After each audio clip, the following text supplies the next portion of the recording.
না, ইতিহাসের পুনরাবৃত্তি ঘটাতে পারল না মেসির আর্জেন্টিনা। তীরে এসে তরি ডুবল তাদের।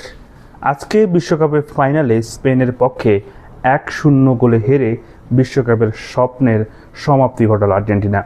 এর আগে 2022, 1986 এবং 1978 সালে যথাক্রমে 3বার তারা বিশ্ব চ্যাম্পিয়ন হয়। 2026 সালেও তারা ব্যাপক আশা জাগিয়ে ফাইনালে খেলার কৃতিত্ব অর্জন করে।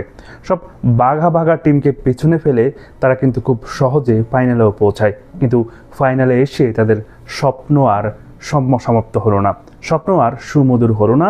এই তীরে এসেই তাদের তরি ডুবলো স্পেনের কাছে। এর আগে স্পেন 2010 সালে বিশ্বকাপ ফাইনালে জিতে বিশ্বকাপ জয় করে এবং সর্বশেষ 2026 সালে মানে আজকের খেলায় তারা দ্বিতীয়বারের মতো এই গৌরব অর্জন করে। আপনারা জানেন বাংলাদেশের মানুষ আজকের এই ফাইনালের প্রায় দুভাগে বিভক্ত হয়ে গেছে। একদল হচ্ছে আর্জেন্টিনা এবং আরেক দল হচ্ছে অ্যান্টি আর্জেন্টিনা। সারা বাংলাদেশেই এই ফুটবল উন্মাদনা ঘরে ঘরে এই 1 মাস ব্যাপী চলেছে। আজকে দেখে এই উন্মাদনা সম্পূর্ণরূপে শেষ, তবে শেষটা অনেকের জন্য মধুর হয়নি। বিশেষ করে যারা আর্জেন্টিনার সাপোর্ট করেন বা আর্জেন্টিনা জিতুক চান, তাদের জন্য তো এই অভিজ্ঞতা মোটেও সুখকর নয়। তবে ভালো একটা প্রতিযোগিতামূলক টুর্নামেন্ট আমরা দেখেছি।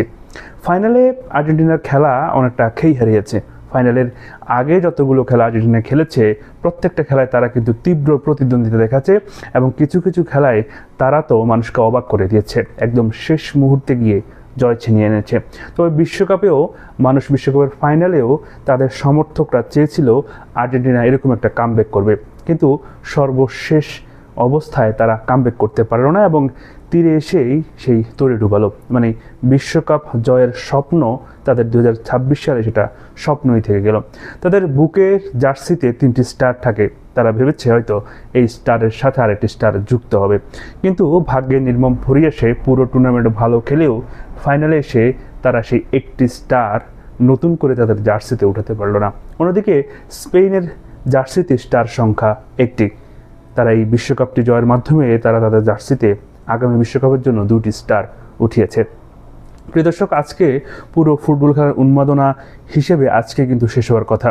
আমরা দেখেছি এর আগেও আর্জেন্টিনা, ব্রাজিল সহ বিভিন্ন দলের খেলাতে আবেগে পড়ে দল বাদ হওয়ার কারণে অনেক সাধারণ মানুষ, অনেক সমর্থক অনেক গুরুত্বপূর্ণ ডিসিশন নিয়েছেন। গুরুত্বপূর্ণ বলবো না, অনেকটা ব্যাড এক্সাম্পল সেট করেছেন। তারা এই দলের হারাকে কোনোভাবে মেনে না নিতে পেরে নিজেকে শেষ করে দিয়েছেন। তবে এই ফাইনালে আর্জেন্টিনা হারার পরে যাতে এমন কোনো ঘটনার আমাদের সাক্ষী না হতে হয়, সেদিকে সকলকে সচেষ্ট থাকতে হবে।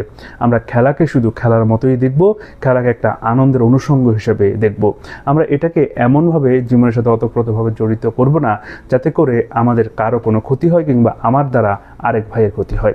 তো প্রিয় দর্শক, আজকের খেলা কে কে দেখেছেন এবং এই খেলা সম্পর্কে আপনাদের অভিজ্ঞতা কি, অবশ্যই আমাদের সাথে শেয়ার করতে পারেন। এতক্ষণ আপনাদের সাথে ছিলাম আমি মহিউদ্দিন রবিন। আশা করি সবসময় আমাদের পাশেই থাকবেন। আল্লাহ।